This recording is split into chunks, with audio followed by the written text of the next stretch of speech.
Good morning, everyone, and a warm welcome to the 2025 Scottish Women's Institute's AGM.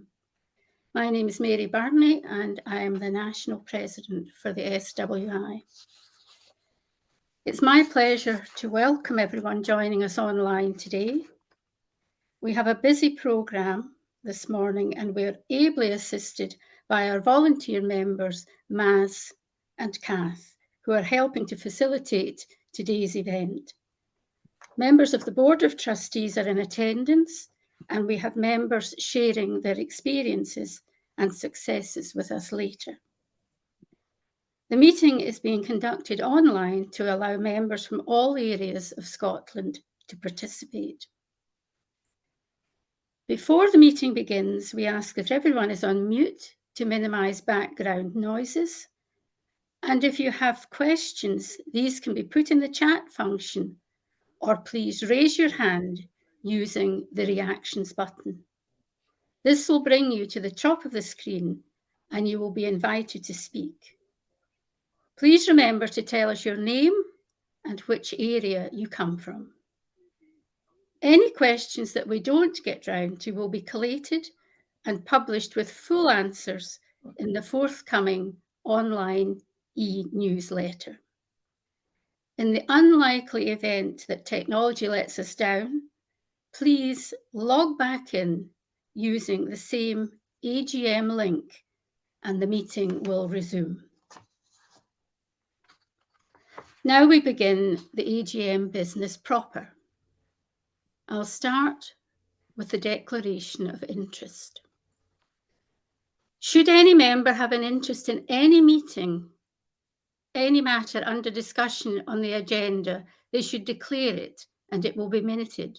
For example, if you have a company or are part of an organisation that has done or intends to do business with the SWI, if a relative or friend has a financial or business interest in the organisation, you must declare it at the start of the meeting and not participate in the discussion or try to influence the outcome.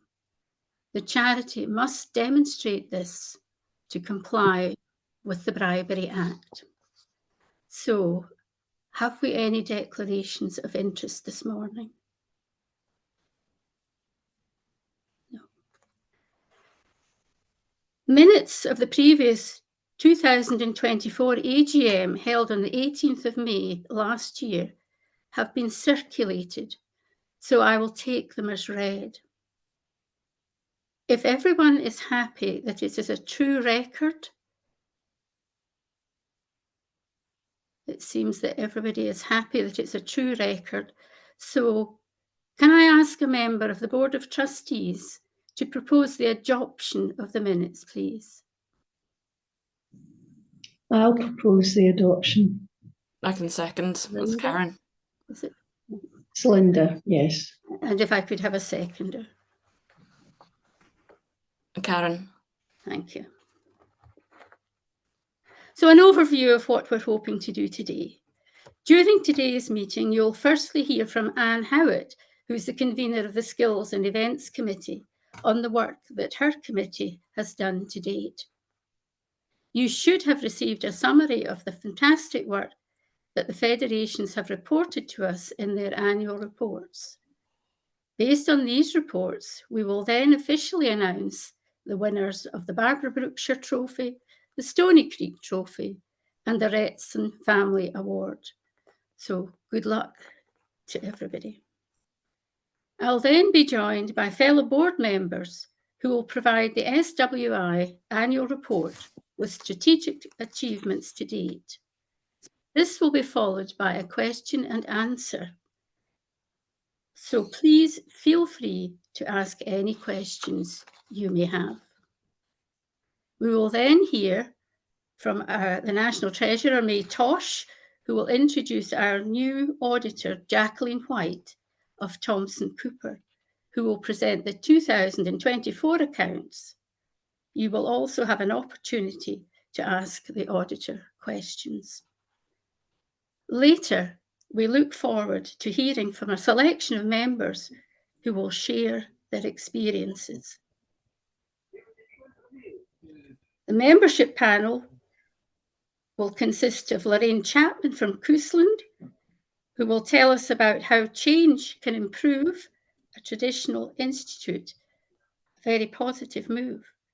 Gwen Foster, Treasurer from West Lothian, and Jane, Secretary of Lanarkshire Federation, will speak from a Federation office bearer's perspective about what was inspiring from recent institute launches in their areas and how members help support the growth of the new institute. This section will also be followed with a question and answer. Our guest speaker this morning is Juliet Isherwood, Membership Development Manager of the National Federation of Women's Institutes for England and Wales, who will talk about how they have seen the growth of virtual institutes. Again, this section will be followed with a question and answer. Our Heritage project will conclude the AGM when we'll have an update from Diane on the latest developments. And again, this section will be followed by a question and answer session. So we have lots to get through today, and I do hope you enjoy this time we have together. So, as I said, firstly, we're going to hear from Anne Howard, convener of the Skills and Events Committee, and I ask her now to say a few words on the committee progress in the past year. Thank you. Good morning, everyone. Thank you all very much for joining this today. I'll try and be as brief as possible, just to have the copy of the formal report. Well, the Skills Events Committee have been working productively over the last year with the aim to enhance opportunities for all members to learn so they can learn, to compete in competitions and enjoy social activities. The committee has met 10 times over the year with a good attendance from all the members and good input from everyone. A subcommittee was established to look at modernising the proficiency and judges' tests with the aim to encourage members to update their skills and gain credits which will be recognised outside the SWI. National competitions such as variations in a theme, the photography and the Warnock Trophy and the Evelyn Baxter competitions, they provided members with opportunities to showcase their creativity and skills. Last year we had the study tour to the Peak District, which was a good social event. 50 members attended that. Myself and Mary were there, and strong members supporting it, and everyone seemed to enjoy all the experiences. And then in August we had the summer school with which we had 120 members attending. We had entertainment from Mary and Anne, and we both did things at night to encourage the atmosphere, and it was very sociable. So the summer school was good, and it looks as though we're going to have a good input this year. The committee focused on strengthening existing programmes and launching new initiatives to enhance the learning and participation of events, such as the Evelyn Baxter Now this year we have 4 scholars, but such an interest in it, and because the last 2 years we've had people been left with 1 scholar, we felt it was good that 4 scholars, and it would cover more of the country. So that has been a good uptake with that, with doing the macrame. Now the big development that we've been working on was the SWIFTs, which takes a bit of remembering. So it's this SWI's framework for textile skills and also for food techniques. It was designed to provide members with recognised qualifications, to create a clear learning pathway and to earn credits. It was by offering structured training from beginning to advanced levels, the initiative aims to encourage more members to sit proficiency tests and become qualified judges, which we are very short of. In fact, that it's linked with, we're looking at aiming it towards national credibility. In the sporting events problem, in response to members' interest, the committee were looking at new sports that we could maybe take part in that wouldn't cost as much to put on. So we've got short mat and 10-pin bowling, which we're looking at some interest from the federations to see if these are further sports that we could include in our programme. With that, efforts have been made to standardise. We're looking for hosts, always looking for hosts for these programmes. So we've made every effort we can to standardise and modernise the guidelines for the national competitions. And this should ensure that all federations have clear guidelines on what is expected if they host a competition. We made a proposal to explore modest spectator fees at sporting events.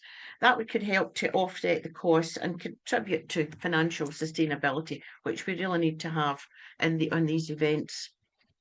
Online events, due to low participation, some competitions, such as a variation in theme, that moved to an online format and hope to encourage greater involvement. To ensure all members are informed of events, the committee has expanded its use of social media and digital communication channels. Now, this is quite a modern way of, we're getting used to this modern way of communicating. So additionally, clear online guidance has been provided to streamline event registration and cancellations. One of the priorities for the committee, our key priorities, has been ensuring that all events remain financially sustainable. While we're continuing to provide value, some steps have been taken to include increasing the entry fees for sporting competitions and Evelyn Baxter classes across federations to help cover rising costs. We know the cost of living and everything is going up. Ensuring that all national events at least break even to maintain financial sustainability. By phasing out the action appeal grant, this is to ensure that all costs are covered financially without need for additional fundraising. While we all like a raffle, it still is a drain, so to try and encourage people. The committee has been actively reviewing feedback from members and making adjustments accordingly. Some competitions, such as the Matter of Opinion, have been paused due to low participation, low uptake. Similarly, indoor bowling and curling events will not take place in 2025, following the survey feedback from federations. This is most of the information. The information comes from the federations, so it's not just a committee decision, but it's based on the information we get back on the financial side. Looking ahead, the key objectives of the committee include attracting younger members. I'm doing that hoping to introduce crafts that they would like and beginner-friendly classes. Ensuring that national events competitions remain viable. We need to keep monitoring that to make sure that's happening. Promoting traditional SWI events to new members and increasing awareness of competitions across all federations. We're aligning to the SWI strategic plan. The committee will continue to focus on engagement, accessibility and innovation to ensure that SWI events remain relevant and enjoyable for all members. The past year, we've seen a growth and commitment to change and adapting accordingly, with careful planning and listening to members to provide a thoughtful programme development. The Skills and Events Committee has made a move in enhancing what the SWI offers to members. We're looking forward to continuing to strengthen existing programmes, exploring new opportunities, and ensuring that the SWI events continue to be engaging, inclusive, and financially sustainable. I'd like to thank all members of the committee who continually turned up, who supported the committee meetings, and also to the subcommittee that was formed to look at the proficiency tests. That's been quite a commitment, and some of us are meeting twice monthly when you count it all up. I'd also like to thank all the members who support the various events that we've been running and hope that you continue to support them. And also a big thank you to Beth at the moment, who is, it all seems to have fallen on her shoulders, and to Diane for her support, and all the other office staff for all the hard work. This ends my report.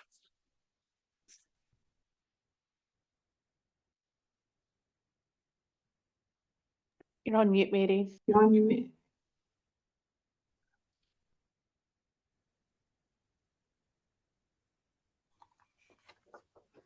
Many thanks for your report, Anne. The Skills and Events Committee deserve a big thank you. Without their expertise and decision-making skills, we would not be able to run as smoothly as we do. Moving on in the agenda, I'd like to give a brief outline of the Federation annual reports received. Thank you to all who sent in annual reports. I've enjoyed reading them. SWI federations have been vibrant hubs of activity, showcasing community engagement and skill development. In 2024, SWI federations across Scotland hosted a wide range of activities, including craft classes, shows, quizzes, outings, and sports events like Rural Olympics and bowling. Many embraced social events and workshops in embroidery, crochet, dressmaking, and floral art. Challenges such as institute closures, declining membership, and weather disruptions were common. Yet federations continued promoting community and creativity. Notable celebrations included many milestone birthdays, a centenary in Orkney, and Arran is looking forward to celebrating their 100th birthday in 2025. Junior Dippers craft sessions for children were introduced by several federations. Collaboration across federations was strong, with members judging and attending neighbouring events. Looking ahead, federations plan to expand activities, embrace hybrid meetings, launch new groups, and focus on outreach to boost membership and ensure the SWI's continued presence and relevance. The other key information that was mentioned in the annual reports was that institutes closed while only 3 new ones opened. 26 closed and 3 new ones opened, highlighting the ongoing challenge we face. Our growth is not keeping pace with the rate of our decline. Thank you again. A more detailed copy of the Federation annual reports is available on the website. Now, I'd like to take the opportunity to announce this year's trophy winners. And you'll remember that the winners are based on the information that we receive in the Federation annual reports. So the Barbara Brookshire Trophy, which is for the institute with the greatest number of new members during the year, this year is awarded to Kirkcaldy, who have 14 new members. Congratulations, Kirkcaldy. Keep up the good work in Wigtonshire. The Stony Creek Trophy goes to the institute with the second highest increase in membership. It is awarded to Rhiney, who have 11 new members. Well done and congratulations to the ladies in Aberdeenshire. The Retson Family Trophy honours the newest institute with the most members. This year, I'm delighted to say it goes to New Haven with 25 members. Well done and congratulations to you all. Congratulations to all the trophy winners and many thanks to all our members who helped to grow our membership. Now, for my own President's annual report. Thank you for your continued commitment to the Scottish Women's Institutes. As we gather to reflect on the year ended 31st of December 2024, I'm incredibly proud of the progress we've made, despite the real challenges facing organisations like ours. The SWI continues to be a vital part of Scotland's social and cultural landscape. From its earliest beginning, the SWI has focused on empowering women, fostering friendships, learning new skills, and keeping our cultural heritage alive. Our constitutional aims remain as relevant today as ever. Building inclusive and diverse communities, advancing education and skills, providing a platform for social activities and networking, promoting the preservation and development of Scotland's cultural heritage, and working in partnership with others at home and abroad. Since launching our Changing the Future Together strategic plan in 2022, we've focused our efforts across 4 areas. Along with my fellow trustees, I'll now take you through what we've achieved in 2024 under each of these strategic priorities. I'm going to ask Susie Finlayson if she will lead on the first part of our strategic plan. Thank you, Mary, and thank you. Welcome, everybody. So our first key priority is maintaining organisational growth and development. So this is about strengthening the structure of the SWI so it can thrive into the future. We achieved a significant milestone in 2024 by becoming a Scottish Charitable Incorporated Organisation, or SCIO. This change brings many benefits. Most importantly, it gives increased transparency, reduced trustee liability, and as you will hear, has already created new opportunities for grant funding. We worked closely with our lawyers, Morton Fraser McRoberts LLP, and we conducted full consultation with members to ensure that the transition reflected the needs of institutes and federations. The updated constitution offers more flexibility in office bearer roles and recognises the evolving structure of the SWI. We're especially proud that 2024 saw a stabilisation in membership numbers, and our current membership remains at 8,600. The reality, however, is bittersweet. 26 institutes closed in 2024, while only 3 new ones opened. We cannot grow at the same rate we are losing members, so we're at a crossroads. We must continue modernising and reaching new members to ensure our organisation remains relevant and sustainable. So to support this, we launched the SWI Members Toolkit, a powerful set of promotional materials which includes posters, leaflets, a video and social media content. We have run online training sessions to help members use the toolkit effectively and attract new interest. Our online presence has grown significantly. Facebook now has over 10,000 followers, and Instagram is being used to showcase engaging, creative content. One of our most liked posts was our Royal Highland Show winner, a really lovely moment of pride and recognition. We've also made sustainability a key focus. We have reduced printing and postage, asking ourselves, do we really need paper copies? More meetings and events are now held online, making our organisation more eco-friendly and accessible at the same time. I'd now like to pass on to Claire to take us through the next priority. Thank you. Thank you, Susie. Our next priority was putting members first, providing value, inspiration, connection, and support. In August, we delivered the SWI Summer School, a vibrant 4-day celebration of traditional and modern crafts. 140 members from across Scotland took part, showcasing the talents and passions that define our organisation. We introduced flexible payment options, allowing members to pay in instalments.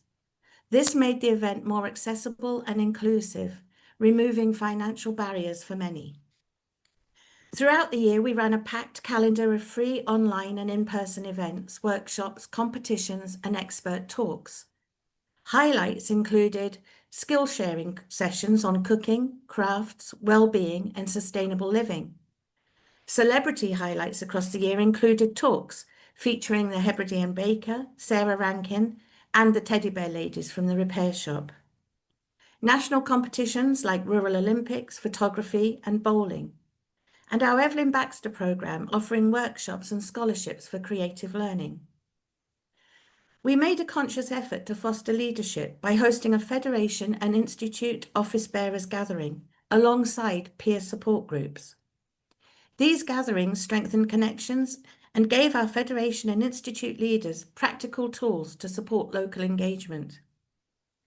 Our motto, "If you know a good thing, pass it on," truly came to life this year. Members have been actively participating in sharing their skills and mentoring others and celebrating Scotland's traditions, helping to ensure that our legacy continues. We also continued to deliver exceptional value through member discounts, e-magazines, e-newsletters, online learning, and a supportive community that many say has improved their well-being and reduced feelings of isolation. I'm going to pass on to May. Good morning.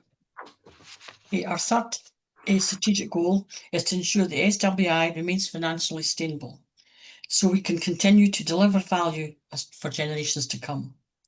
We started by reducing office overheads, by moving to a more energy efficient leased space.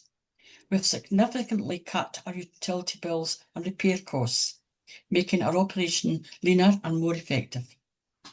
In 2024, we continued to phase out the Federation Benefit Fund, which previously covered 100% travel expenses for members attending competitions.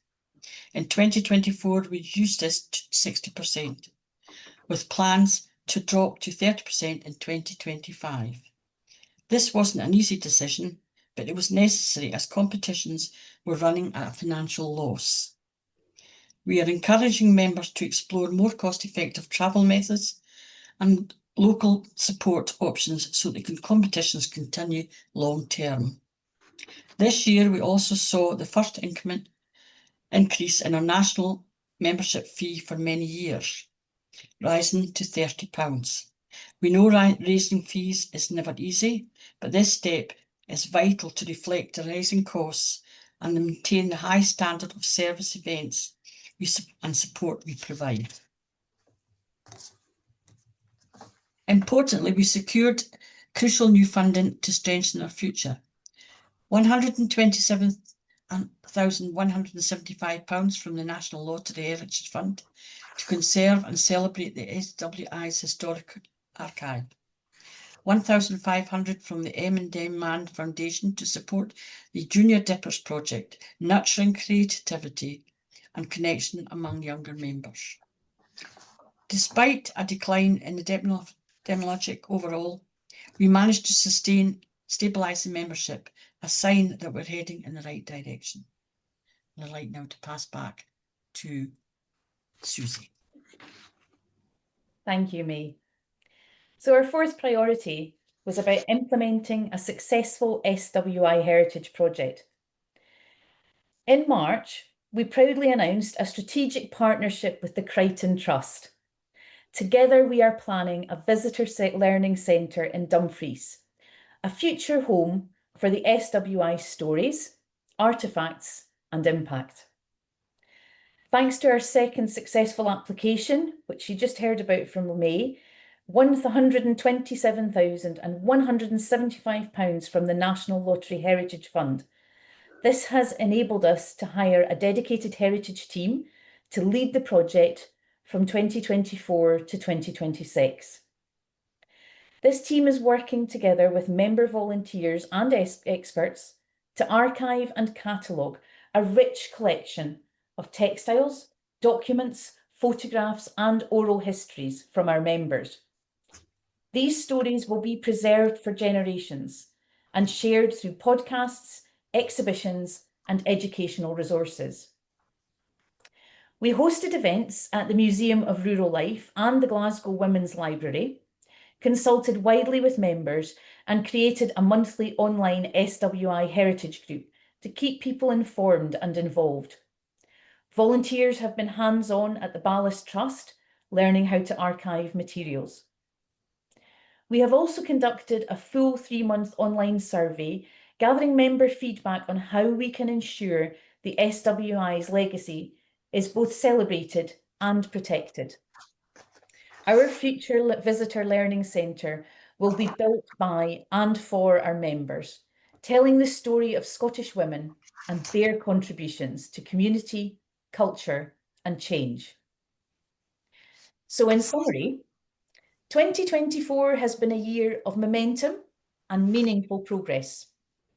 We became a SCIO, updated the Constitution, gaining stronger governance and access to new funding.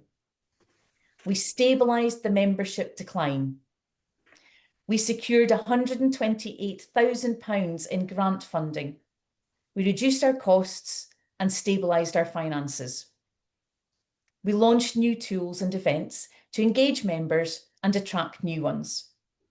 And we laid the foundations for a heritage centre that will preserve our story and inspire future generations.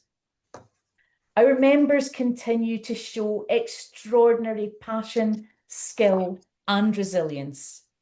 Together, we are building an inclusive, sustainable and vibrant future for the SWI, honouring our past while shaping our future. Thank you.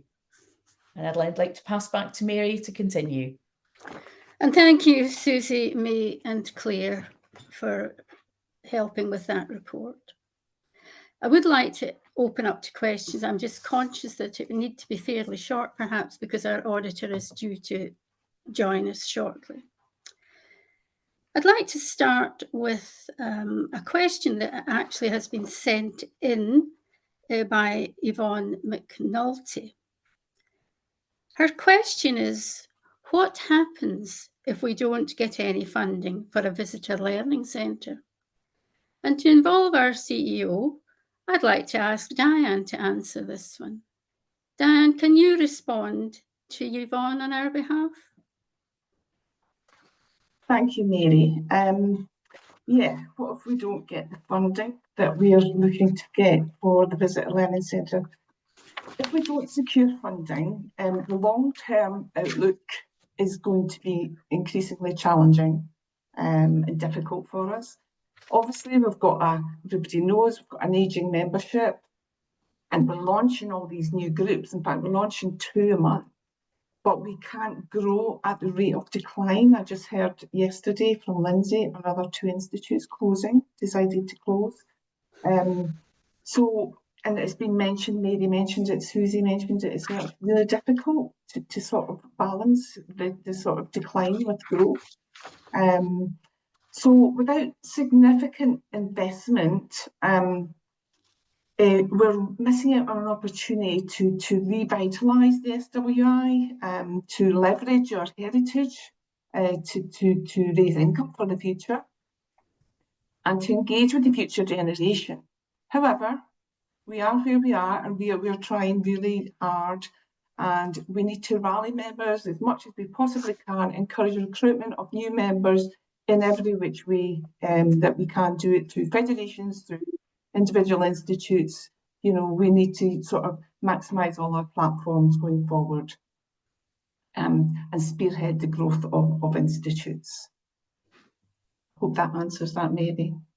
Thank you, Diane. If anyone has a question, can they use the raised hand function or put it in the chat, and Mass and Kath will monitor that. So if there's anything you'd like to know further on the annual report, I don't know, I can't see anything at the moment.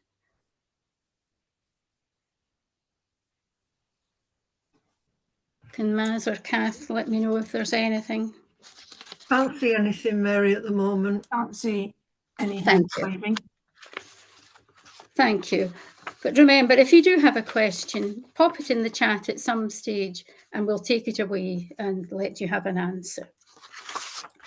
So if there are no further questions on the annual report, I'd like to move on to the presentation of the 2024 accounts. I'd like to ask our National Treasurer, May Tosh, if she would lead this section for me. Thank you, May. Good morning again. I'd now like to introduce our auditor, Jacqueline White of Thomson Cooper, who will now present the 24 annual accounts, and will take any questions you may have after her presentation. So can I hand over to Jacqueline White, please? Hi there, thanks for letting me join you today. Perfect. Learning. Apologies Well, about that's that. lovely, Jacqueline. So I'd like to ask you to carry on now with your presentation. Okay, thank you. That's good. So thank you for inviting me along today to present the accounts for the year to the 31st of December 2024. So it's obviously been a busy year for the charity with the transfer from an unincorporated organisation to the SCIO. And although this is a new legal structure, you'll see from the accounts that they continue to show comparatives as if the SCIO existed in previous years. So just before I touch on the numbers in the accounts were drafted by Jackie using what we call merger accounting, and we can use that on the basis that there's no significant change to how the organisation operates or its purpose. So as part of our audit work, we reviewed that basis and we concurred with Jackie that the merger accounting was an appropriate basis of presentation. So in terms of the actual numbers themselves then, so from the SOFA, you'll see that income's fallen from just under £2 million last year to 430,000 this year, which is a decrease of around 78%. And this was largely down to last year's figures, including the gain on the disposal of the property, and then is offset by a slight increase in investment returns in this year. So other than these movements, there's really been very small increases in membership income, which was around 4%, a slightly bigger increase in the income that comes from schools, classes, conference income, and the breakdown of these can be seen in note 2 to the accounts. Expenditure, if we look at this from a pre-investment gains and losses point of view, has again seen a slight fall from 534,000 to 521,000. So very small, only 2-3%. The cost of raising funds increased, but this was down to the write-off of some stock. So some slow-moving stock that was held has now been written off. The majority of the decrease in the charitable activities comes from the reduction in the spend on management and administration expenses, which were higher last year due to the organisational changes. So if we turn to the balance sheet, again, there has been little movement between the 2 years. Even investments are down only very slightly. There's an increase in cash at bank and cash on deposit, and an increase in sundry creditors, which relates to the deferred income, which was in particular the funding that was received from the National Lottery Heritage Fund. So overall, it resulted in a loss of 91,000 for the year before investment gains and losses, and a surplus of £11,000 after the investment gains. So if we look more specifically around the investment side of things then, so given the volatility in the global markets between the year end and when the accounts were actually signed, our audit focused in on the value of the investments and whether those were effectively impaired, and if further disclosure was needed in the accounts regarding that. We specifically were considering this from a going concern point of view. But as a result of the impairment review that we carried out, you'll see that in note 25, there's disclosure about post-balance sheet events, and that's really just disclosing the further fall in value between the balance sheet date and the date that the accounts were signed. I would say, though, that given the level of reserves held by the organisation and the funds that are held in the bank, and that you're holding far in excess of your 3-month unrestricted operating expenses that's detailed in your reserves policy, that our review of going concern does not impact adversely on the audit opinion.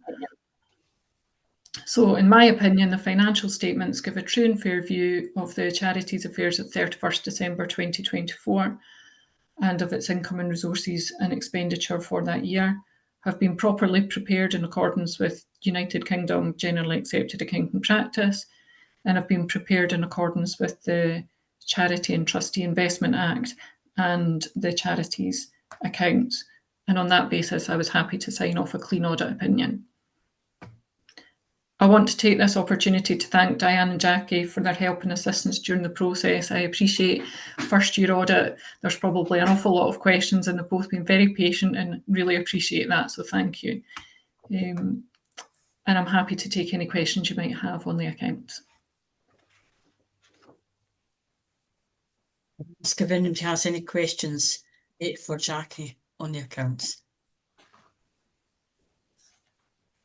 There is a question from a lady who just says iPad. There's no name on it. She put her hand up, I think. Lady with glasses and greyish hair. I know there's a lot of you there, but I'm sorry. On my screen, I'm on the first screen. It just says iPad on the front of it. I'm not sure if she was putting a hand up for a question.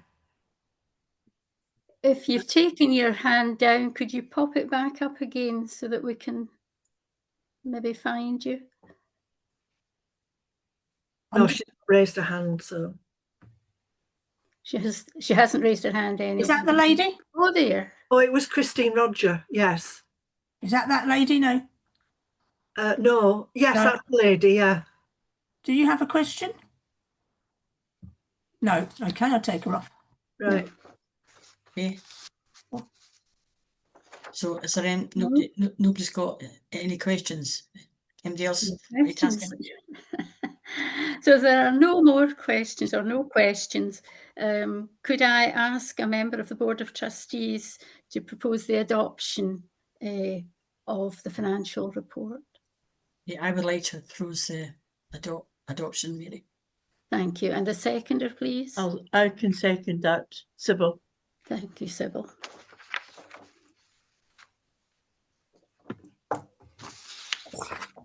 May I think you? Yeah, sorry, I'm just a bit delayed coming in there.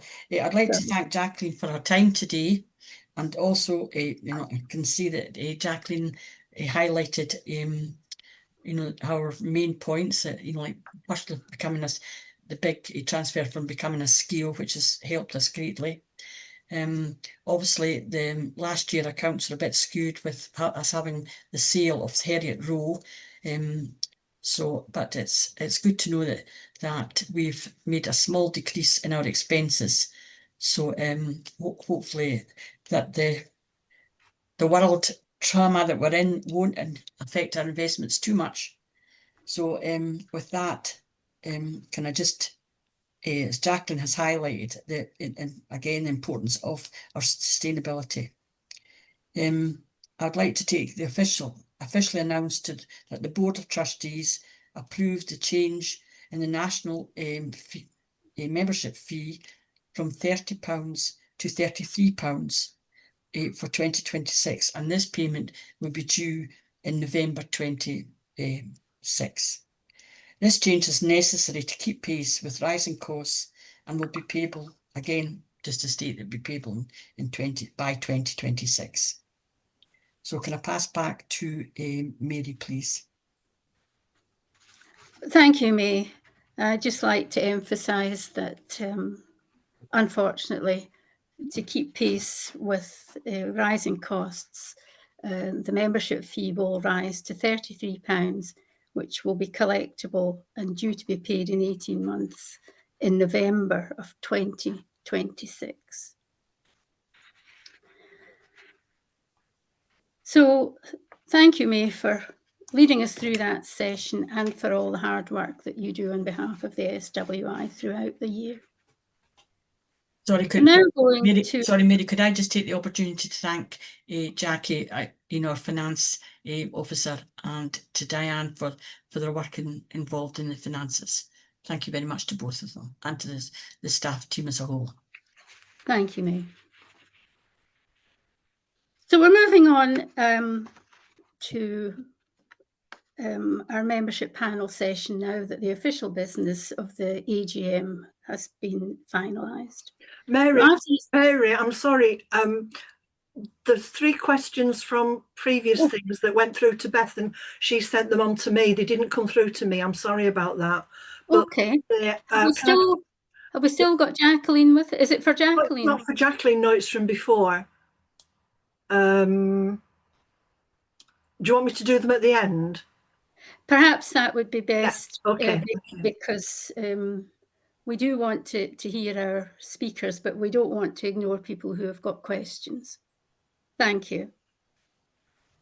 After a successful membership panel session at last year's AGM, we've once again asked members to talk about experiences that would be of interest to the wider membership. My fellow trustee, Karen Johnson, will host this session, which I'm sure we're all going to enjoy. So if I could ask Karen to take over now, thank you. Thank you, Mary, and I'm delighted to host the membership panel session, and I'm looking forward to hearing more about your experiences and how we can all learn from them.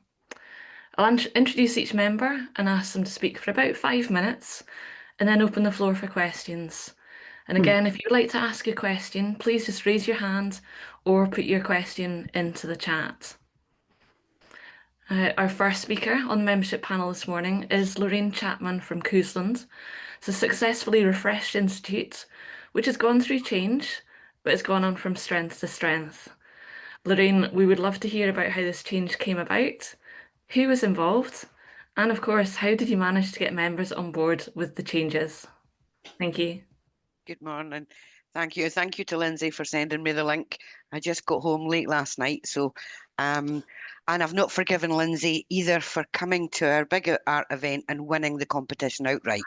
So I'm not happy with the head office, but nevertheless, thank you, Lindsay. So I'm Lorraine Chapman. I'm from Cousland, a small rural institute that's been running more than 100 years.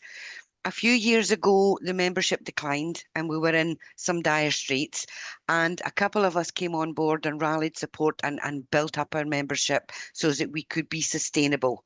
Trying to honour our past while securing our future is very much a theme that has come through our changes.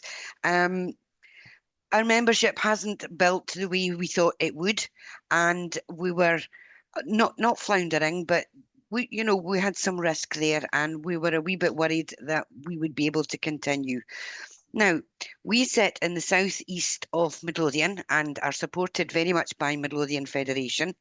And we have 3 small rurals in the area. One was Cranston Village, and one is Pathhead, and ourselves at Cousland.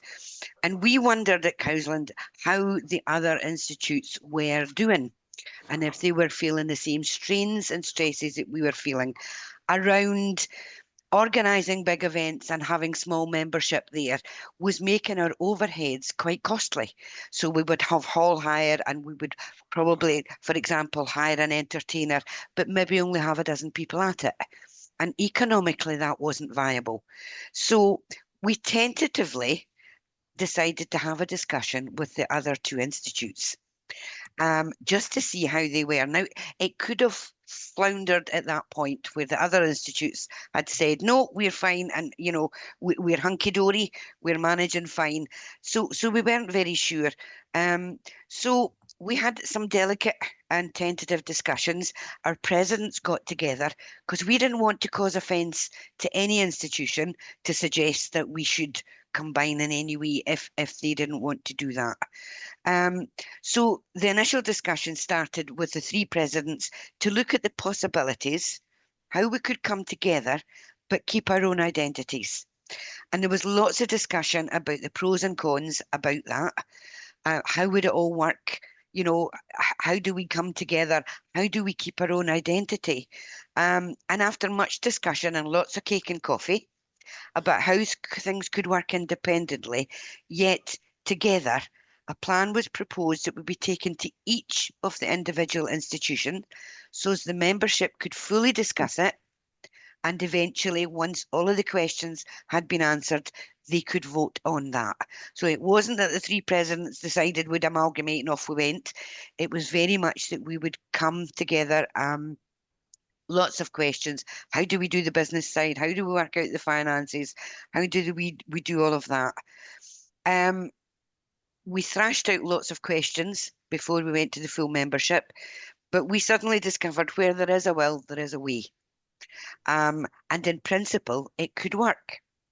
So it had to be the full individual institute's decision in the end. So it went to full membership. And each institute had their own meetings and made a vote on whether we could come together and yet keep our own identities. And that was quite important to us. So last year, the voting from all three institutes was unanimously to try it for 1 year and then come back after that year and review it and see how it's worked that year. How did we find it? How was our income? Had it made a difference to the membership? So the three institutes, as I say, voted unanimously to try that for a year. So I think the hardest point was us to get the evening agreed. Rather than have it on a Tuesday at one place and a Monday at another place and a Thursday at another place, we had to come and go. And two institutes were already meeting on Mondays. So we managed to nail down a Monday, and Cowsland accommodated that. So together yet independent was the way forward for all three of us. So we continued with our own institutes. So the first meeting of the year in September was our business, finances, syllabus, membership renewal as our priority. We met on our own. So our own institute meetings were held in September, which got our membership going, spoke about the business, spoke about the syllabus, spoke about any difficulties there had been in the past year. The last meeting of the year in May would be our individual AGMs, election of office bearers, our financial reports, suggestions for future syllabus, all of the things that we discuss at our AGM. But independently, we entered an agricultural show that's held in Midlothian and our federation show as independent organisations. So that was our other independence.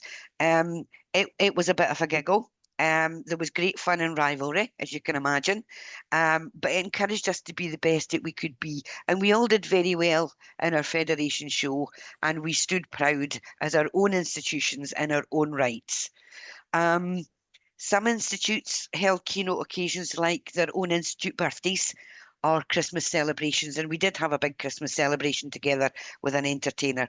So that was a bit of together yet independent. Together, our monthly meetings, October through to April, we came together as three institutes, hosted on a rotational basis, sometimes using the bigger halls if there was craft activities, something where we had to spread ourselves out and make a lot of mess. And sometimes we used the smaller venues because it was cosier in the winter. Sometimes we had 50 to 60 people coming to those joint events, and economically it was much more viable. And I think we need to be aware of that for continued progress, we need to have an income to keep us going so that we can do the arts and the crafts and the activities that we want to do. So having 50 or 60 people, in one evening increased the income for that institute. And hopefully in the last year, we were able to offer something to suit everyone with various activities, with the input from three organisations, with the skills, the knowledge, the crafts, the expertise from three institutes pulling together, doing different art and craft activities. And just wanted to say, ladies, sometimes the syllabus, I remember one very dark, icy night looking at the syllabus and thinking to myself, we're looking at metal detecting was on the syllabus. And I remember thinking to myself, metal detecting. Do I really want to go? Do you know, it was one of the best nights we've had ever. It was Lothian Metal Detection. They're a registered charity. They give back to the community. It was actually a really brilliant evening. So despite it looking very dull on the syllabus, it was great. And all of the ladies really, really enjoyed it. And we linked our competitions into strange things that we had found. So the host, the institute that hosted that evening took the fees for that evening. So that up there, and because they were doing 1 and 3, they didn't have the overhead, the hall hire costs. So it meant that each institution was actually making a wee bit more money. We pulled together with our raffles, and we did a cash prize raffle, which worked really well. I think, you know, our 3 institutes were really keen on winning the cash outings, cash money. We had summer outings together. We went off to look at houses and gardens and had wonderful lunches together. Overall, we saved on overhead costs, as I said. We're able to afford better craft speakers and entertainment. So here we are, ladies. We're back round to me. Time to discuss the past year, to look at the pros and cons, to see how well it went, to see if there's anything we need to iron out, and for our own institutions to make the decisions of whether we go forward together and yet independent for another year. I can't answer that at the moment. 2 institutes have voted. They've unanimously gone for joint, but there's 1 institute still to hold their AGM this month. So watch this space. We could be coming together again for another year and trying it. And I would just ask, with 26 institutes closing, it is something you really need to consider. Chat to your neighbours. Are they struggling too? Could you come together? Be independent when it comes to competitions and rivalry, if you like, but pulling together resources and supporting each other. And more than anything, we've met a lot of new friends. They only live a few miles up the road, and now we know them. And that's been really, really good for us all. We try to ensure that when we sit, we're not sitting in little cliques or clusters, that we sit with someone we don't know, we get to know them. We've increased our membership overall, and I think other institutes have. Please, rather than folding, which is where we were a couple of years ago, consider our wonderful idea of together yet independent. Thank you. Thank you very much, Lorraine. That was very inspirational, and I'm sure everyone is going away thinking about how they can make that work in their areas. Sometimes geographically there aren't institutes that are too close, but where it's possible, I think it's definitely worth having that conversation. And I love being able to keep your own identity, but do things together. And as we all know, higher costs, everything is getting more difficult. So thank you for such an inspirational wee chat there from me. I'm sure there'll be lots of questions for you, but I'm going to go on introduce other speakers. So any questions we'll do later on. Our next speakers, it's Gwen Foster, Treasurer of West Lothian Federation, and Jane Muirhead, Secretary of Lanarkshire Federation, who both attended recent launches of new institutes within their areas. From a member and federation view, please let us know the types of new women attending these launches. Outline the key factors that, in your opinion, will ensure these new groups are a success, and offer practical suggestions for how federations and institutes can actively spearhead the development of new institutes throughout Scotland. Thank you both.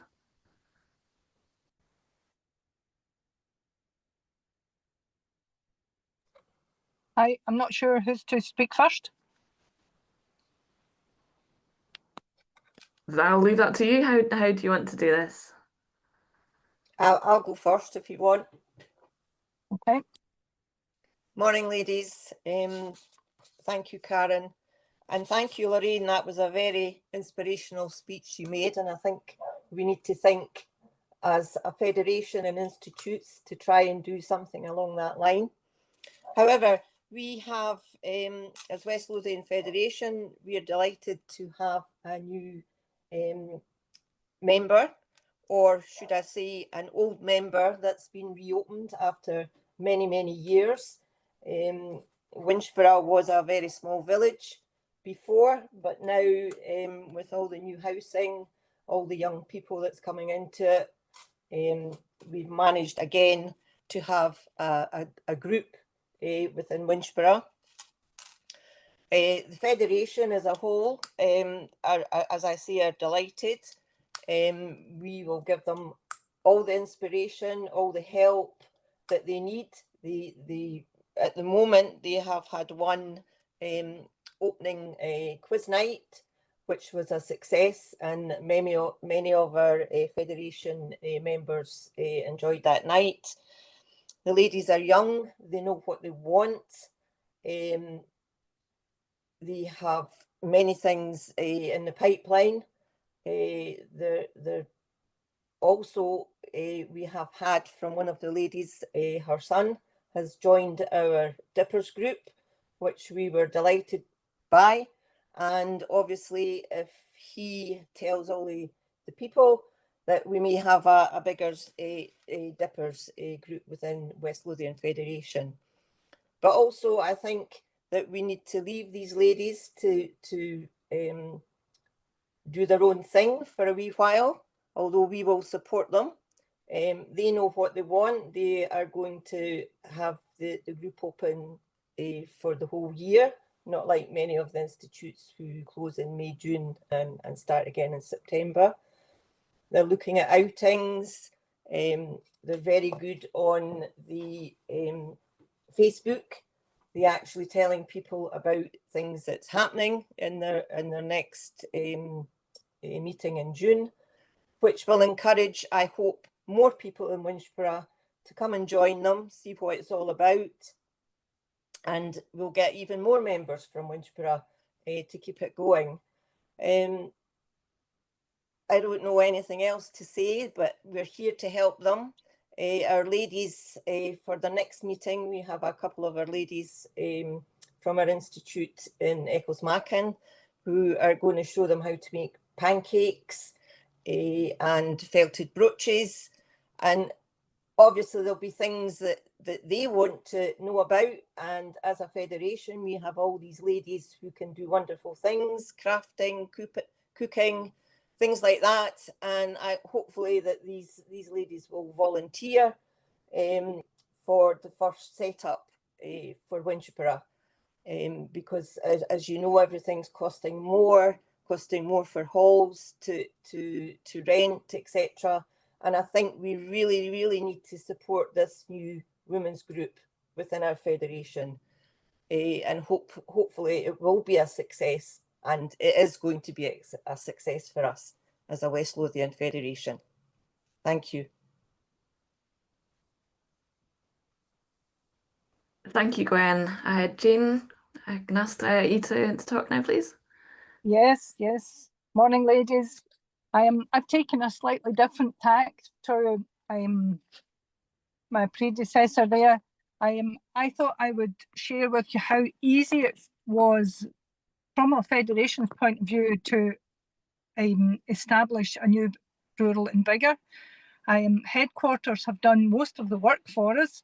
And that evening when I arrived at the Gillespie Centre in Biggar, Diane was there and had all the banners and the room set up and everything was organised. From the minute I walked in, there was a buzz to the place. Just the normal buzz that you would get with a lot of happy women in the same place, enjoying the evening and catching up with friends. More than half the seats were occupied at that point, and the noise level was actually growing. Diane met everyone as they arrived, ensuring that they felt welcomed and got them to sign in. The coffee and scones were organised, and once we had partaken of the treats, we then got down to the business of the afternoon. Diane outlined the process and what we were aiming to achieve, and how she was proposing to structure the afternoon. And following a bit of a chat, there were table discussions on a number of predetermined questions, which helped to focus everyone's thoughts. And then the outcome was delivered table by table round the hall. This was followed by the issue of membership forums. no rural event is complete without a raffle, and when the raffle was being drawn, the completed membership forms were collected before the meeting closed. I collected the forms and I was really delighted and surprised by the number of people who had volunteered to be on the organising committee. I have not been involved. It was early days. It was towards the middle end of April. I'm not actually sure whether they've had a meeting or not, but I do know that they've had one or two. Not sure if they've had a formal institute meeting, but they have had one or two meetings of the organisation committee to get the. But I haven't actually heard how the group is progressing. If there is anything that Lanarkshire Federation can do to assist, share ideas and provide contacts in some of the other areas, we are there and they only have to ask. I haven't spoken to any of the individual office bearers yet. I've had no contact details. I'm expecting to hear that back from headquarters once they have contact details for the individuals so that I can make contact with them. But our federation meet 3 times a year, and representatives from Biggar will be very welcome to join us, and that will help us to get to know them. Our next meeting was on the 28th of August at 7:30 in Brocketsbury Hall at Lesmahagow.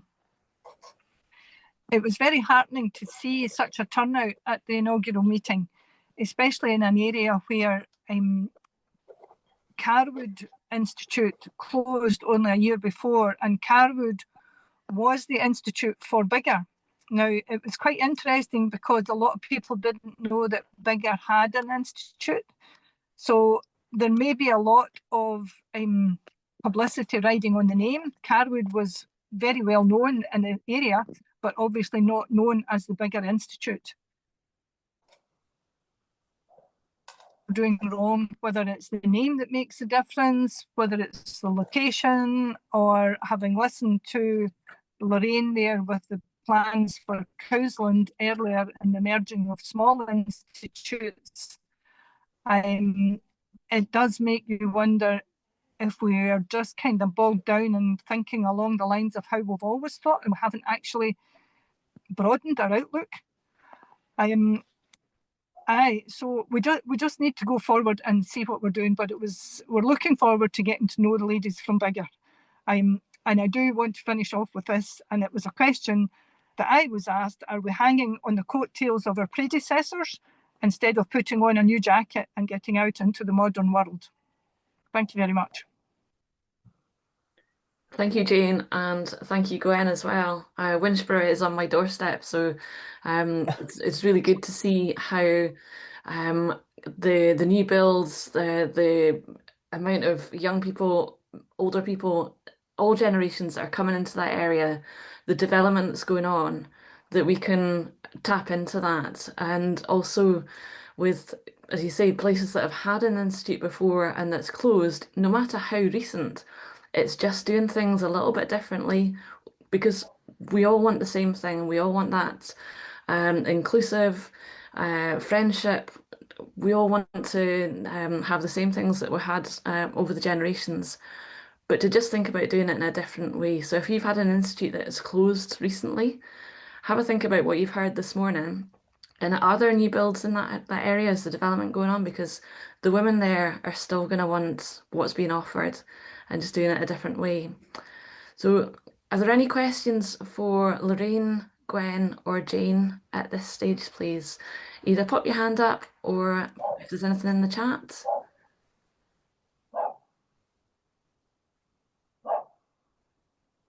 Not seeing anything at the moment. If you do think of anything, just pop it into the chat.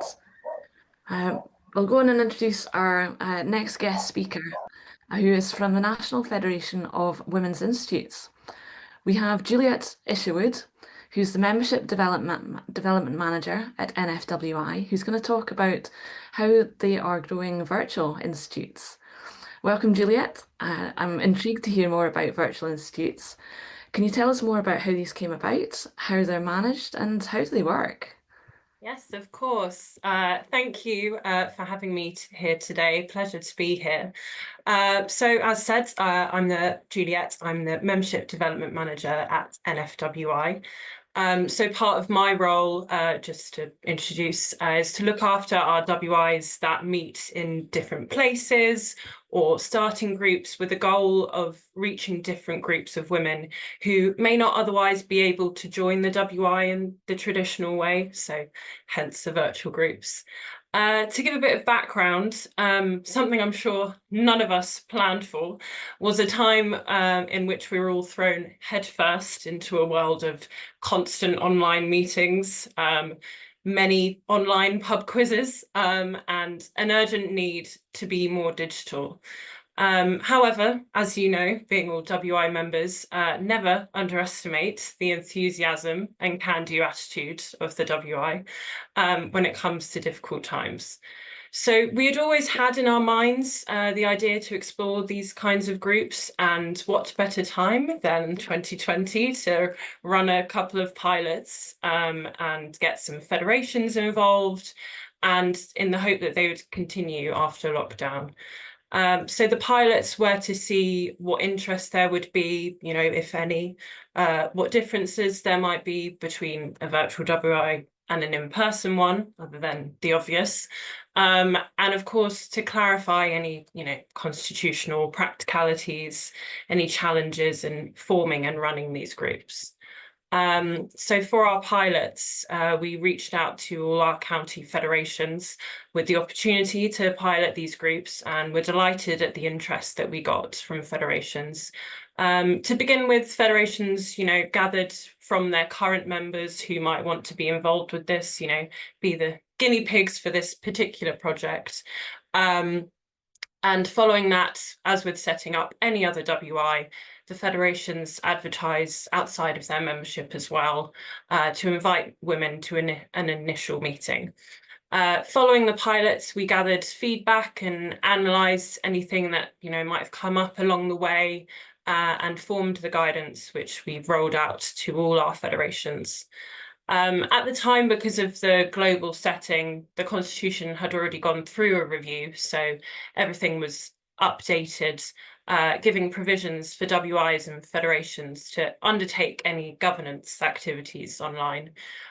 So this greatly contributed to get the pilots up and running a lot quicker.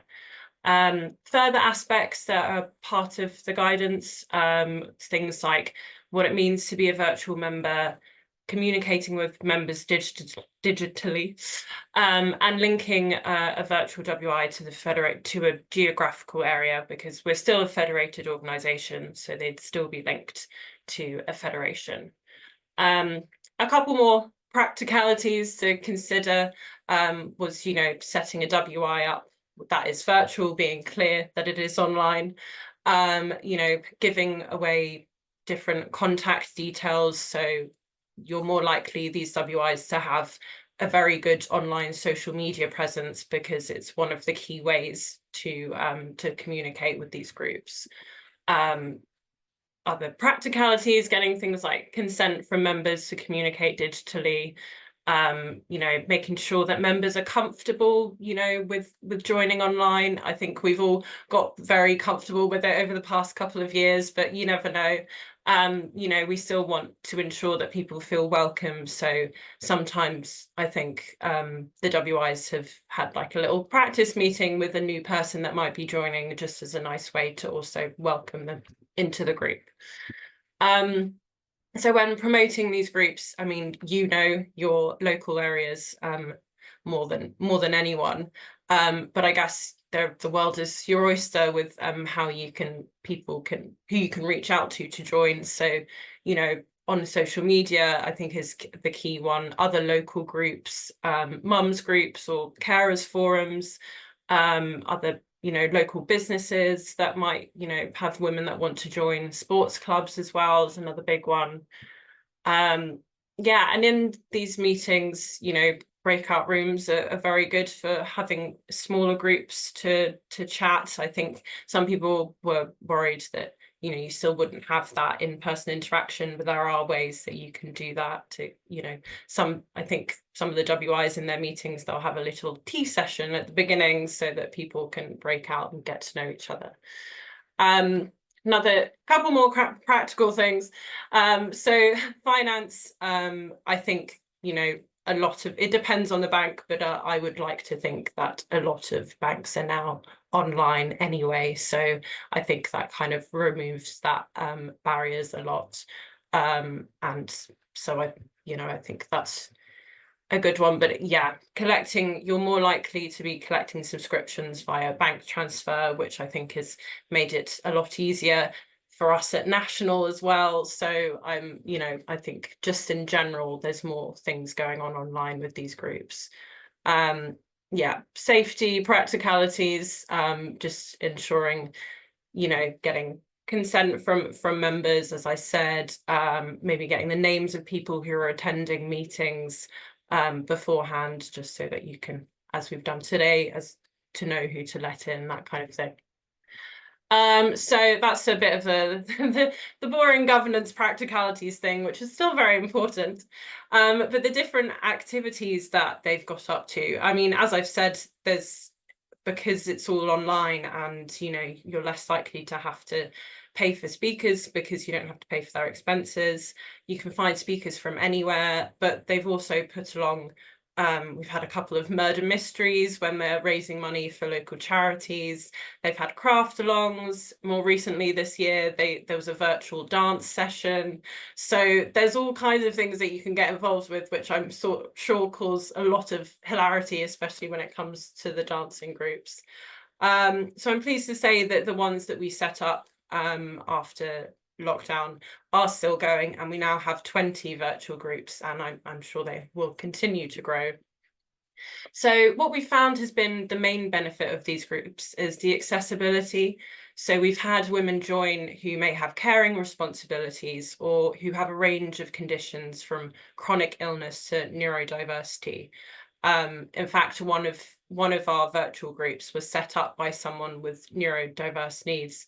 And for this reason, that WI tailors the content and the format and the timings of the meetings to cater to, you know, the women in those groups. So if someone's having a particularly bad turn, they can move along the group and everyone else was understanding. So providing that emotional support and fighting stigma is really important there. Another big thing which I love the most is that members can join from anywhere, of course. So we've got people from across the world. You know, you might have a member who's moved, a friend of yours who you miss, or a family member who lives on the other side of the world, and they can join. So, you know, we've got people across Europe, but also as far as the US and Canada and Australia even, which I'm surprised at, but I think it means they're getting up in the middle of the night to join their WI meetings. So that's real dedication there. I've also said, you know, already a couple of times, these groups have meant that our members are becoming more digitally tech savvy because it's meant that they've had to. You know, it's not just when it comes to the meetings, but they will have WhatsApp groups, they're communicating more on social media and with their activities or if they're raising money. So I think that's good as a whole, in general. Yeah, and when it comes to campaigning as well, there's a variety of ways that people can still do that. So one of our virtual WIs, the Surrey Virtual Vixens, they created and developed a campaign called Too Blooming Many, which was part of our No More Violence Against Women campaign. And they all created an orange flower as a group, and, you know, which is the colour of the UN for the 16 days of activism. And these flowers were sent to their local PCCs. So I think, you know, in this way, they might be doing something separately, but they're doing something, it will come from them as a group. They're all doing it, and it's spread across further because there are people joining from different parts of the UK. So, and also these groups continue to grow and they're working together. They meet quarterly. They also have had 2 summer festivals, online summer festivals, where they do all kinds of different activities. Last year, one of the things they did was getting everyone to sing. I believe it was individually recording themselves and then someone was putting them all together, rather than dealing with the delay of Zoom.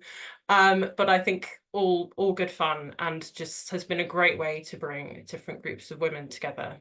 So very proud of these groups, and just a brilliant example of how members can lead the way in engaging with more people on a digital level. So thank you. That is really interesting to hear how this has taken off, really. I'm sure we can all think of lots of people who, for various reasons, cannot get along to in-face meetings, in-person meetings, whether, as you say, it's carers, different needs, or whether it's geography that does that. So, and I love hearing how they've got together as well, that they have their own quarterly bigger meetings and festivals, etc. So much to think about there, and it might be that there's people that are on this call today that have a particular passion for a particular group and would like to lead on getting a virtual institute together for those. I'll see if there's any questions for you, because thank you very much for coming on today. Let's see if anybody's asking anything. Lorraine, there's not so much questions, but there seems to be a bit of delay between people having a question and it coming. Pauline Brown says, I think we need to move forward advertising meetings on Facebook and posters detailing what we do, speakers and demonstrations. Margaret Dick said, it was great to hear the positive experience of bigger of the groups. The new Dumbarton group had a very similar positive launch. May Tosh has said she'd definitely like to hear more about creating a virtual group meeting, and Julie has posted the in the chat, she's posted the link to the virtual WIs. Are there any other questions for Juliet? Now, there was a couple of other questions that came in, but I'll leave them. They're not related to this. I'll leave them. I'd just like to say to Juliet and Pauline here, before she was actually a member of the SWI, during lockdown, she started a group called Touchpoint, and we met every day and had people coming in all across Scotland. And of course, as things got busier and Pauline couldn't manage, we carried on and we changed the name. We called it Craft and Chat, and we've met every week since 2020. So it's not particularly an online institute as such, but we do have people that come in. We have a lady that comes in from Canada who sadly lost her husband a couple of weeks ago. So the emotional support is definitely there for people when these things happen. And so it's been a great success. And if there's anybody here that didn't know about Craft and Chat, it happens at 2 o'clock every Friday afternoon. And anyone is welcome to come and join us. And if you need any more information, if you get in touch with Beth, and she will give you my email, and I'll get in touch with you and give you the details. Thanks, Julie. Yeah, Karen, Phil Wiltshire has raised a hand. Thank you. Have you got a question, Phil? I'll ask her to unmute. Oh, I can't. I have actually sent it in the chat to both Maz and Kath. Came into me direct. All right. Sorry. It's Anne Wiltshire. My son set it up for me. It's still got his name on it. I was just wondering about how they did the finance for a virtual group. Did they collect fees? And if somebody was, say, unable to go to their normal group, would they be able to join in the virtual one temporarily or something? Just wondering how all that worked. Yeah, of course. So with the finances, as I said, it does depend on the bank a lot of the time. But we have found that, they are it will be banking online. So usually collecting their fees via online transfer. So setting up a bank account, as with any WI would, and then the member would transfer the money via online bank transfer. And yeah, so I think that's with the main groups. And yeah, so for joining, like with any WI, we have our members are actually sometimes members of more than one group. I don't know if you've had this as well. So it might be that their main WI is a virtual WI or an in-person one. and then they're a member of a different one as well. So they can still be a member of both if they choose to. They can be a member of as many as they'd like if they have that time. But yeah, so what we found to start with, they were a member of, as a dual member of a virtual WI, but a lot of them have moved to it being their main one. So yeah, they can still join local ones. A lot of our members do, to still get that in-person meeting. I hope that helps. Thank you very much. And Maz Craft and chat did come to mind. It's almost that we've been trialing having this online session, and it's worked so well. And as you say, it has been such a comfort and wealth of support for the people that go along, or just to have a really good laugh. So it is there. Yeah, we have Thank you, 29. Juliet. We have 29 on the emailing list that it goes out to. So some people drop in. We have a lady from Orkney who drops in now and again, but we have regulars that come every week, unless they've got shows or things like that. But yeah, so it's every Friday, 2 o'clock. Thank you. If there's no further questions, I just want to say a big thank you for Juliet for taking the time to come and chat with us today, and we'll follow your progress, and hopefully you may see some virtual institutes of our own popping up as well. Look So forward thank to you for it. Thank you so much. If I can pass to Diane, who's going to give us a brief update on the Heritage Project, please. Thank you, Carol. I'm just going to ask Beth to share PowerPoint slide. Fantastic. Thank you, Beth. Just check everybody can see that okay? Lovely. And just moving on to the actual first page. Thank you, Beth. Now, Valentina, unfortunately, Valentina couldn't manage today. She had a prior commitment. So I will go through this presentation briefly. And apologies to people who've already seen this on the Heritage group, but there's slight updates in it anyway, so it might still be interesting. So just to give a sort of overview, as Mary mentioned and Susie mentioned in their presentation, we got lottery funding. It was December last year, so the project didn't officially start really until January, so we're 5 months in. So what have we done to date? So we've hosted Heritage Group meetings on a monthly basis. And I think in total, we've got about 80 members who have joined up to that, but they dip in and dip out. You might get 30 or you might get 40 attending each of these meetings. So it's just a drop-in session. So if you feel you want to come in and just listen in to what's going on, feel free to do that. They're advertised on the website. So that's a really good opportunity just to catch up with everything that's going on. We've promoted the project across the membership using, we have now banner stands, we've got social media posts that go up on a regular basis. There is a Heritage News e-newsletter that all members will be getting. I think it'll be the start of next week, could be Monday. Pauline's organising all of that with Valentina. So you should see that. It's a slightly different branding, but we're going to be getting that on a quarterly basis, just to give you and give members a brief update of what's going on. We've produced lots of volunteer training materials and the appropriate forms that you need nowadays, permission forms for volunteers as well. We've delivered lots of external talks.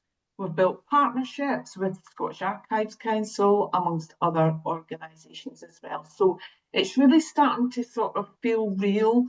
It's, you know, there's a lot of branding going around, so it's starting to get a bit of attention from external organisations, which is exciting for us as well. Just ask Beth to move to the next slide, please. Thank you, Beth. As you'll see here, examples of the forms and publicity that is part of the Heritage Project. And we've even got it down to our email signatures, where we've got all staff email signatures include an advert for the Heritage Project. So regardless of who we're emailing, they will see that there's a Heritage Project going on as well. So it's great. We have submitted our Q1 report to the National Lottery Heritage Fund, who we got the funding from. and they're happy with what we're doing, our progress to date, which is really exciting as well. Keeping them happy every time is an important part of the project going forward as well. Thanks, Beth. Now, one key aspect of the Heritage Project is the digitisation of all the archive material that we've got. But as you can imagine, we've got humongous lots of archive material, from original governance documents, royal documents, you know, Catherine Blair documents, through to all the magazines, all the cookery books, and we've got loads and loads of materials. So what we've done is we decided to go out to tender for a specific aspect of the digitisation. And the successful company, who are based in Livingston, are called Automated Document Service. They're really good. I actually went out and had a wee look, made sure they are who we want them to be for our particular project, which was great. And they've now successfully concluded the first part of the digitisation. So we now have in our files the first 20 years of the Home and Country magazine. I think the first one was produced something around 2021, 2022, or something like that as well. I can't remember the exact date. So the intention going forward is that these digital files will be cascaded out to the membership via the federations, and you'll hear all about this in due course, to then ask members to catalogue these. So if you can imagine at maybe an institute meeting where someone has maybe a projector, and we pull up the slide of, you know, the magazine from 2025, and actually what's in it, you know, and we need to catalogue exactly what's in it, what articles are in it, what features are in it, what photographs are in it, and all that sort of thing as well. We need members to help us achieve all of that cataloguing as well. So there's a great big process, but there's lots of opportunities to members to get involved. You might be a member where you're sitting at home and you want to do it on your own, and that's absolutely fine as well. And maybe you can't actually get out to a meeting, but you've got a phone, or you've got an iPad, or you've got a laptop, or you've got something that can download the file, and you would love to go through it. And I just went through a few of them, and I was absolutely fascinated with the old stories and the old things that are in it. And I love all the old adverts and fashion and things like that as well. So it's really fascinating. I'm sure it's going to be a real good talking point for members at group meetings going forward as well. Thanks, Beth. And that's a couple of examples of front covers of the magazines. And as you'll see, the box in the middle of the front cover was actually where they put their contents in. And I can't actually see off the top of my head what it is. One of them is the Perth Show. I can't even read the South Eastern Conference, but it's fascinating, even the language that's used on how they were in their days as well. So really interesting. I'm sure you'll find them all absolutely fascinating. Thanks, Beth. Now, we've done some training with members so far. We had a training day in the office. As you can see there, a nice wee picture with some members who had oral history training. And that was just initially, just to sort of test it out with members. And these members have actually, some of them may be here today as well, have done some interviews with members as well. So they were just getting used to what's the proper approach, what equipment do you use, how do you go about getting permissions, GDPR compliant and all that sort of thing, just making sure that any recordings that are taken from members are, you know, you've got the full permissions. That's a really important part of going forward with the training. Now, we are looking for federations and members to volunteer to say, oh, well, I'll do some interviewing with some members, because it is absolutely fascinating. Once you get them chatting away, it's amazing all the stories that come out.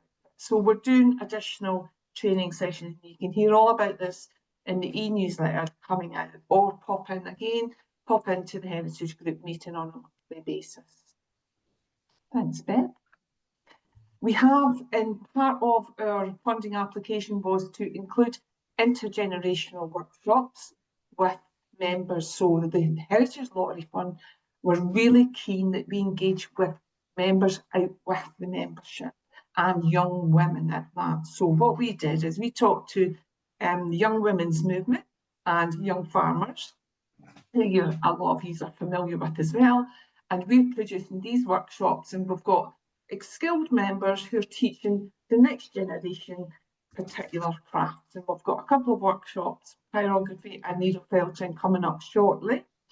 We've also talked to other organisations, and we're going to have a workshop as part of the Curious Festival, which is the Royal Society of Edinburgh, who we're working closely as well with. And this is, I mean, these opportunities would never have come if we hadn't did the Heritage Project. So it's really, I mean, our partnerships are significantly increasing going forward as well, which is great because it then sort of lets people know more about us across Scotland's networks as well. Thanks, Beth. Now we've got a new website. Pauline is leading on the new website. She is involving lots of members as part of that design process so that we ensure that it's fit for purpose for members, it's what members want as well. That's in the very early stages of that, but it is part of the Heritage Project in a way as well, because we need to ensure that we've got a website that showcases our heritage, that, you know, you can click on the voices and the podcasts and you can listen to all the stories and all the members' recordings going forward as well. So that's a really important part of the website. As you'll see there, we went through a tender process. We've chosen a young Creatomatic, they're called, web agency, and we intend to have the official launch of the website in this summer if everything goes to plan. But so far, so good. I'm just looking at Pauline, getting a wee nod there. Yes, everything's on plan. And thank you to the member volunteers who are part of this website update as well. It's well overdue. The website we've got at the moment is a wee bit clunky. It's a wee bit old-fashioned. It's not ideal to use in the back end because the staff use it in the back end. So once we've got a new modern one, it'll be so much easier, and it'll just lift us our sort of brand going forward as well. Thanks, Beth. We've had a couple of events, gatherings. We had one in Hoyk, and you'll see there that was in Dingwall, where Phyllis is on the right-hand side there. Phyllis helped organise the Valentina, and a really good sort of opportunity for discussion about how do we tie up sort of regional heritage, which is phase 2, but actually with the national heritage as well. So really good meeting there. We had another meeting down in with Susie. Susie, that photograph, yeah, here in the middle, with Valentina. And they're really good, and this is about just generating a bit of interest with members as part of the Heritage Project as well. Again, talking about partners, we're talking to Tracts, Glasgow Women's Library, the National Library of Scotland, Amina, the Chief Exec there, I know her well. She's going to get involved in specific things as well. So we're doing lots of different things as part of the overall project. We're doing test interviews as well. So lots going on. Thanks, Beth. Now, just a summary, we've reported back our Q1 report to the funders who are absolutely happy with where we are. Our partnership is growing going from strength to strength, which is fantastic. The team are presenting, Heritage team, Valentina and Elizabeth, are presenting at major events in Scotland, which is like SWI wouldn't have done that if it wasn't for the Heritage newsletter, the Heritage Project, which is great. And we'll have a new website for members as part of this overall project anyway, which is fantastic. And lots of opportunities to get involved, and you just need to reach out to us. But we will be asking federations to contribute involvement going forward to catalogue what's inside of these 20 years of Home and Country magazines as well, which you'll hear about in due course. So I hope that gives you a bit of a summary of what we've done within 5 months, and I'm happy to answer any questions. So much has been achieved in the last 5 months. There's so many strands to this, and as you say, there's so many opportunities for people to get involved in the bit that they care most about, or how they want to see this go forward. So does anybody have any questions for Diane regarding the Heritage Project? And maybe you'd like to talk about some of the volunteers that have actually. I know that a couple are on here today, or maybe you want me to do that. Yeah, happy for you to, and then we can maybe get one up actually. Yeah, so Liz Hay and Margaret Dick have been very helpful in going down to Ballast Trust and detailing a lot of the craft items. And I'm sure Liz, you might have something to say about some of the things that you found. Yes, it's been very interesting what we've done at the Ballast. I've done archiving there 2 or 3 times, but the specific thing that Margaret and I did was we picked out 2 items of embroidery and commented on them. It was really an interesting afternoon. Yeah, we've got more about that in the newsletter that's coming out next week. So that's great. And Margaret, did you find it interesting? I did. It was really interesting, and we spent some time with the computers and checking that what had already been catalogued for each item matched exactly what there was there, and we wanted us to sort of look at it with the eye of a crafter, and maybe see something that somebody hadn't actually seen, and so there would be information there that people could key into and bring up these items, it was all on the computer for them. So that was really quite interesting how that works and how people can access the items that are going to be in the archive. Yeah. So if, for example, they might put in Ayrshire lace or or it might be stump work or whatever. So the key words is will come up to all of the items in our collection that are under that. So it's been very helpful. I know that a lot of other ladies who were on the original curation exercise when we were still in Heriot Row are on here. But that was a wonderful exercise in cataloguing and wrapping everything and making it ready for transport to the archive. And this is now just a different step in order to get it online. So it's been really helpful having you all involved. Yeah. Maybe to mention as well, actually, which might be known amongst a lot of members, but not all the members, was as part of our collection, we have lots of items that were gifted to us from Needlework Development Scheme. So in short, it's NDS. So I'm sure Liz and Margaret seen lots of NDS stuff. Yes, we worked with that for 1 or 2 of the days, I think. We worked with boxes of these items. And these were craft items that were gifted to us in 1960. So NDS closed. So basically NDS was an organisation that collected crafts across Europe for educational purposes. They used to send them out in loan boxes. Remember the old loan boxes in Heriot Row as well? Still got them. And they used to send them out to the SWIs for educational purposes. Oh, this is an example of how we do something beautifully, sort of thing, whatever particular craft it was. So what happened in 1960 was they decided to close, and they gave the cream of the crop of all their crafts to the B&A in South Kensington, and they gave the next lot of crafts to Glasgow School of Art, but the SWI got the remainder.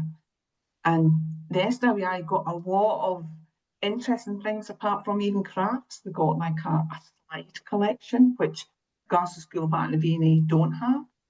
So just maybe a quick update on that is that I have a meeting next month, 28th, with B&A and Glasgow School of Art, who are very interested in this find inherent role of NDS materials, and they're interested in talking about developing a Scotland-wide exhibition where our contribution of NDS materials, their contributions come together and actually they get exhibited in Scotland.